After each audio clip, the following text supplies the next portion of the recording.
Seuss book where the two creatures, I forget what they're called, but they stand in the middle of they stand in the middle of this desert and they build freeways all the way around them because neither one of them will budge. If they had just communicated non-violently, they at least could have probably like budged a little bit, you know, or at least been like, oh, you know, maybe we both just want to stand here or something. So, do you guys know that Dr. Seuss? The Zacks. The Zacks, yes, thank you. Great. So,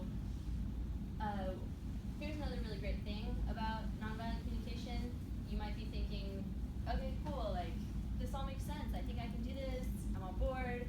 But no one else in my office is here. Like, what good is this going to do me if no one else is partaking in this? But actually, this can be an individual thing. And the beauty of this is that you can practice it on others without them having any idea of what you're doing.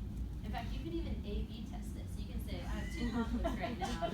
I'm going to do one conflict, like, just say how I feel. And the other one, I'm going to do it like really carefully in an NBC way. And no one will be any the wiser, and you can just see how it works out. So the other person, they might notice that you're talking differently, but they don't necessarily need to know that this framework exists even for them to be able to like respond and engage with it as well. So you can be very tricky. And then another thing is, okay, how does this work? Like, I want to draw, like, I feel like someone else is having a problem with me, and I don't really know how to express this, but I want them to express it. Here's some ways that you can encourage that through empathetic hearing.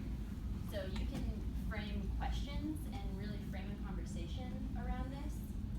For example, you know, I see you're pacing around the room, or I'm hearing that you might not be happy with this process because you said that you didn't really like this process.